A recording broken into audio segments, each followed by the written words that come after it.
Hi everyone, welcome back. We've got a brand new story to share with you. So let's begin.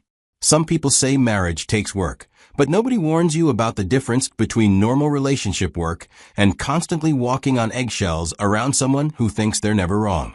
My name is Jason, and this is the story of how I went from saying I do to throwing my wedding ring across the room in less than 2 months, all because I finally stopped ignoring what everyone calls red flags. Looking back, I should have seen it coming from day one. But when your mom has been asking about grandchildren, you start to think maybe it's time to get serious about finding someone to settle down with. That's exactly what happened when my mother decided she was tired of waiting for me to find a wife on my own. I was 31, had a good job in corporate America, owned my own apartment, and according to my mom, I was getting too old without getting married and giving her grandchildren.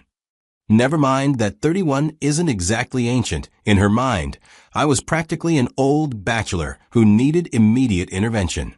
So my mother did what concerned mothers do best. She started networking with other mothers who had unmarried daughters. It didn't take long before she connected with a friend whose daughter Carol was 29 and was apparently also facing parental pressure to settle down. Our mothers arranged for us to meet, which felt incredibly formal and awkward. It was like a job interview where both candidates were being evaluated for the position of future spouse. Our first date was weird as we were getting to know each other. Carol seemed nervous. I was definitely nervous. And we both knew our mothers were probably sitting at home waiting for a full report on how things went. We made polite conversation about our jobs, our families, and our hobbies. But everything felt scripted and unnatural. Carol was beautiful. That was obvious from the moment I saw her. But beauty and compatibility are two very different things. And that first meeting didn't tell me much about whether we'd actually get along. By the second and third interaction, things warmed up considerably. Once we got past the initial awkwardness of knowing we'd been set up by our mothers, Carol and I started having more natural conversations.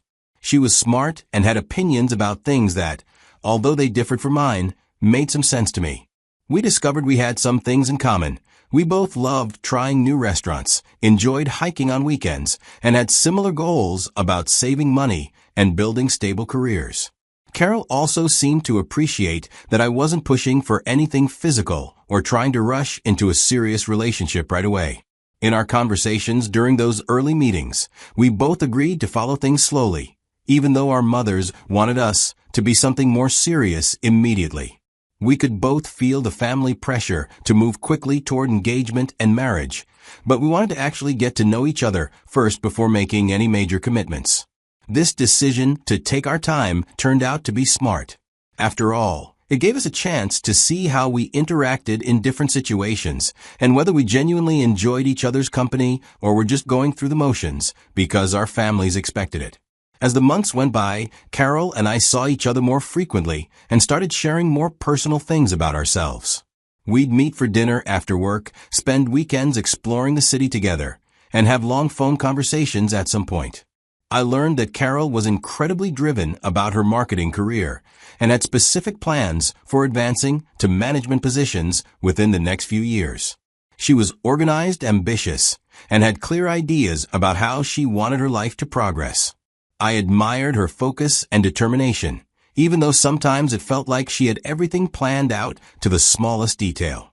Carol learned that I was more laid back about life planning, but equally serious about my work in software development. I enjoyed problem solving and building applications, but I was more flexible about where my career path might lead. I valued work-life balance and didn't feel the need to control every aspect of my future.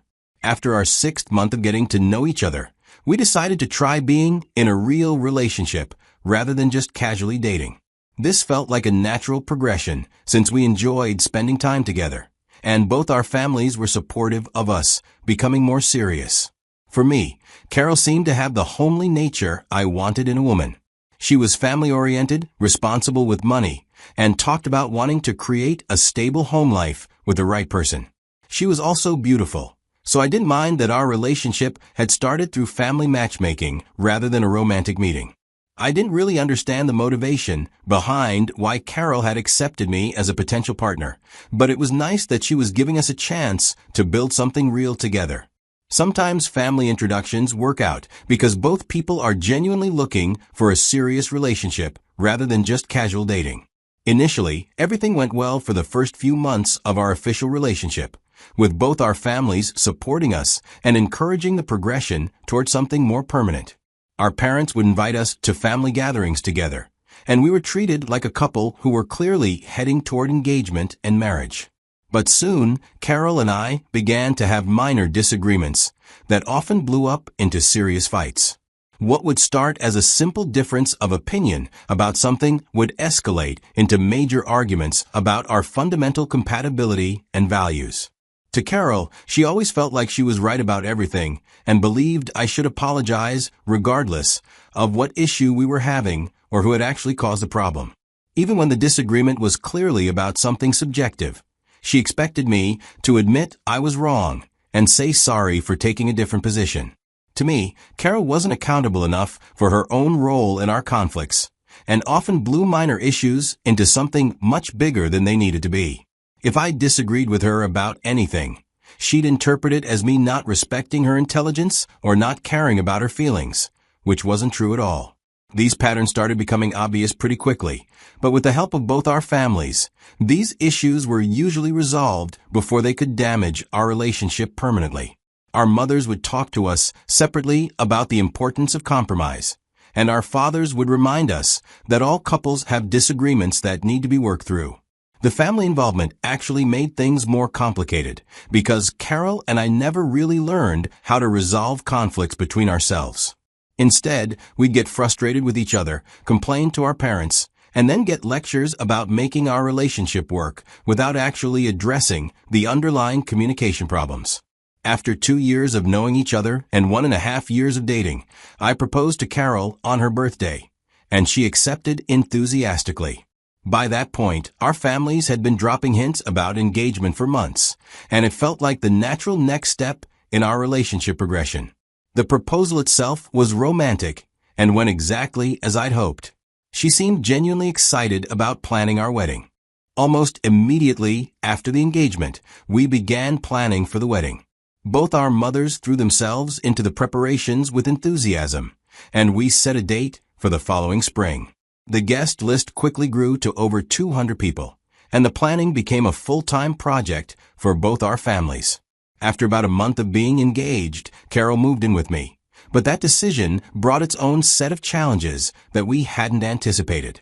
Living together full-time was very different from spending weekends together and gradually getting to know each other's habits and preferences. Carol turned out to be a perfectionist who wanted things to be done her way in every aspect of our shared living space. She had specific ideas about how the kitchen should be organized, when laundry should be done, how furniture should be arranged, and even how groceries should be stored in the refrigerator.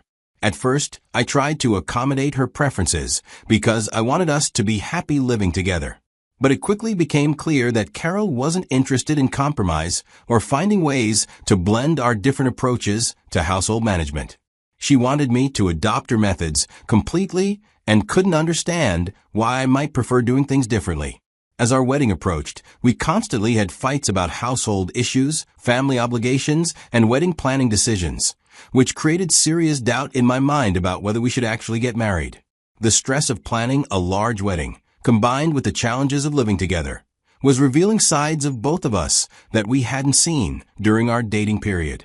But with both families already deeply invested in our wedding plans and having spent thousands of dollars on deposits and arrangements, the marriage held together despite my growing concerns.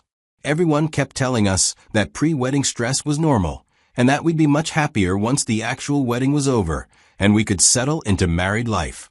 Within the first month of our marriage, we had a major fight over whose responsibility it was to always keep the house clean. This wasn't just about dividing chores fairly. It was about Carol's expectation that the house should look perfect at all times, and her belief that I wasn't contributing enough to maintaining her standards.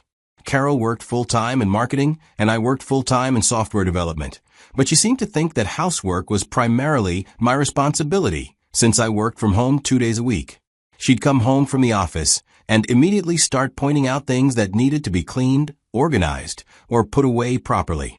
I suggested that we hire a maid service to help us out once or twice a week, since we both had demanding jobs and neither of us particularly enjoyed cleaning.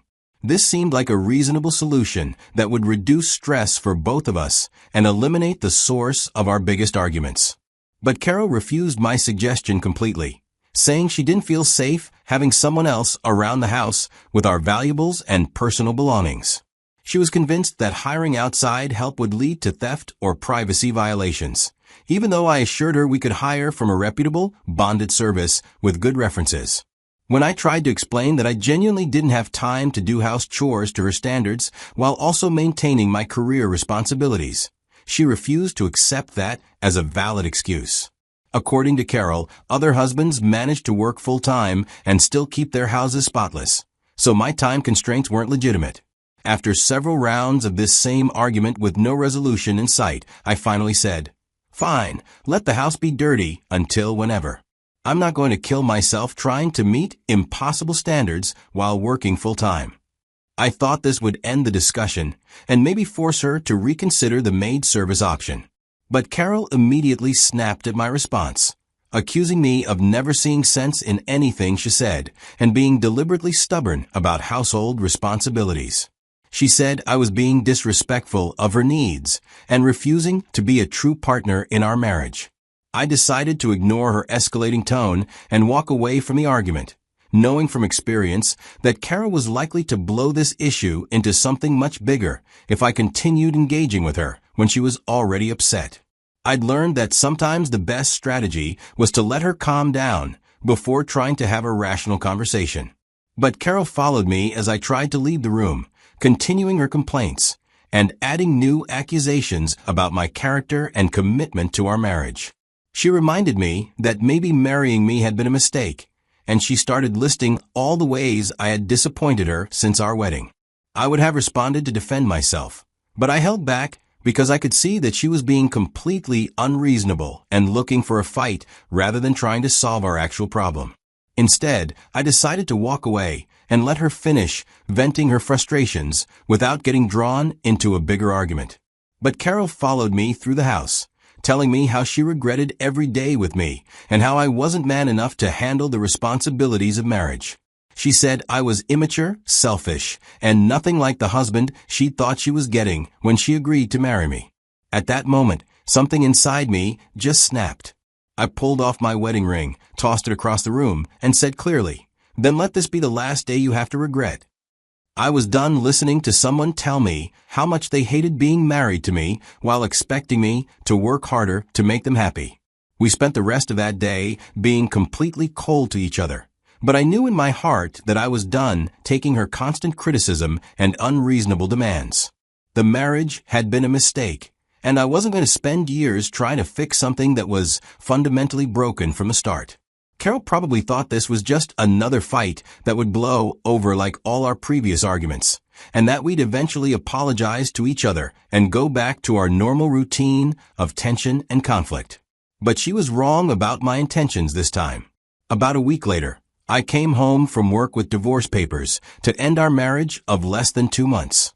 I had contacted a divorce attorney, explained our situation, and filed for divorce based on irreconcilable differences.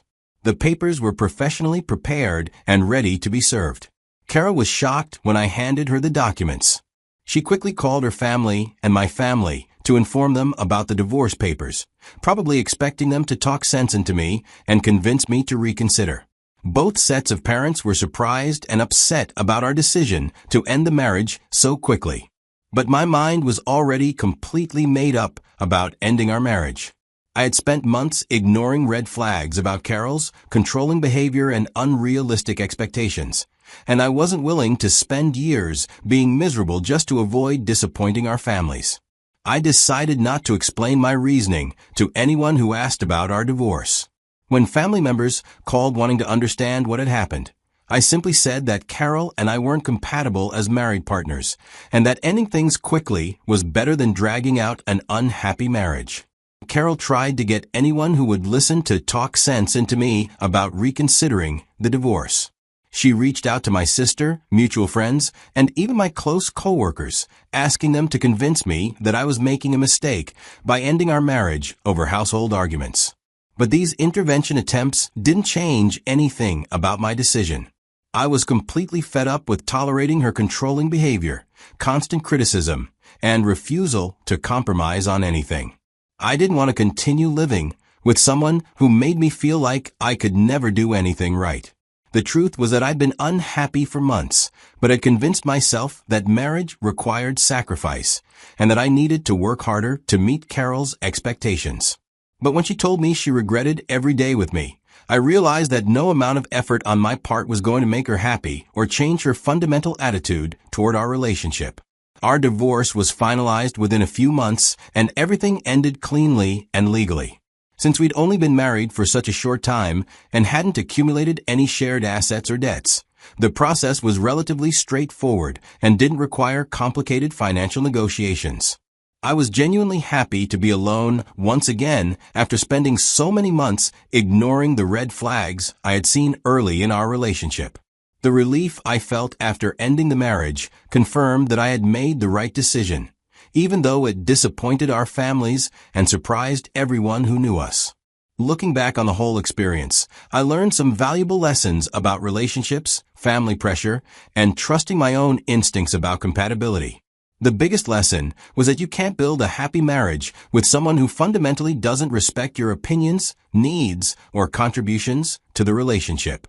I also learned that family approval and traditional expectations aren't good enough reasons to stay in a relationship that makes you miserable. Our mothers had great intentions when they introduced us, but they couldn't have known that Carol and I would turn out to be incompatible as life partners. The family introduction aspect of our relationship had actually worked well initially, because it brought together two people who were genuinely looking for a serious commitment rather than casual dating. But compatibility can't be arranged or forced, and no amount of family support can fix fundamental personality conflicts. Carol's perfectionist nature and need to control every aspect of our shared life weren't things that would have improved with time or counseling. Those were core aspects of her personality that would have made any marriage difficult, regardless of who she was married to. My tendency to avoid conflict and hope that problems would resolve themselves also contributed to our issues. I should have addressed Carol's controlling behavior much earlier in our relationship, instead of hoping she'd become more reasonable once we got married. The whole experience taught me to pay attention to red flags during dating rather than assuming that marriage will magically fix personality conflicts or communication problems. If someone shows you patterns of behavior that concern you, believe what you're seeing rather than hoping they'll change. I'm grateful that our marriage ended quickly rather than dragging on for years, while we both became increasingly unhappy and resentful. Some couples stay trapped in bad marriages because they're afraid of disappointing their families or admitting they made a mistake. But that's not fair to anyone involved. Today, I'm much more selective about dating and much better at recognizing when someone's personality or expectations aren't compatible with mine. I'd rather be single than married to someone who makes me feel like I'm constantly failing as a partner.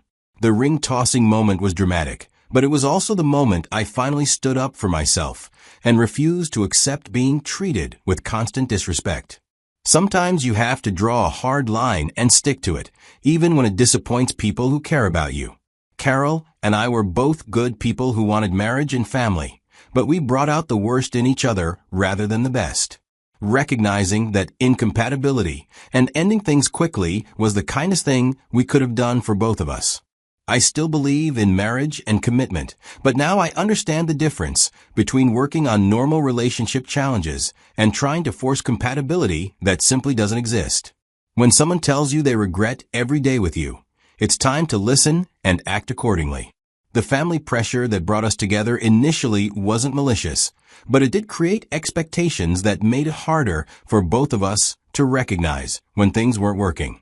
Sometimes parents want grandchildren and weddings so badly that they overlook obvious warning signs about their children's happiness. Looking back, I'm proud of myself for having the courage to end a marriage that wasn't working rather than settling for years of unhappiness just to meet other people's expectations. Life is too short to spend it walking on eggshells around someone who's never satisfied with your efforts. The divorce was one of the best decisions I ever made, because it freed both Carol and me to find partners who actually appreciate and respect us. Sometimes love isn't enough, and sometimes the bravest thing you can do is admit that a relationship isn't working and move on. I learned that marriage should make your life better, not turn every day into a battle over household chores and personality differences. When someone makes you feel like you're constantly failing as a partner, it's time to find someone who brings out your best qualities instead of your worst frustrations. The whole experience made me a better judge of character and taught me to trust my instincts about people's behavior patterns. Red flags exist for good reasons, and ignoring them doesn't make them go away. It just delays the inevitable reckoning. Today, I'm happier, more confident, and much better at setting boundaries in relationships. I know what I will and won't accept from a partner, and I'm not afraid to walk away when someone shows me they can't meet those basic standards of respect and consideration. Sometimes the shortest marriages teach you the most important lessons about what you need in a life partner. My 2-month marriage to Carol was brief, but it showed me exactly what I don't want in a relationship and gave me the confidence to demand better in the future.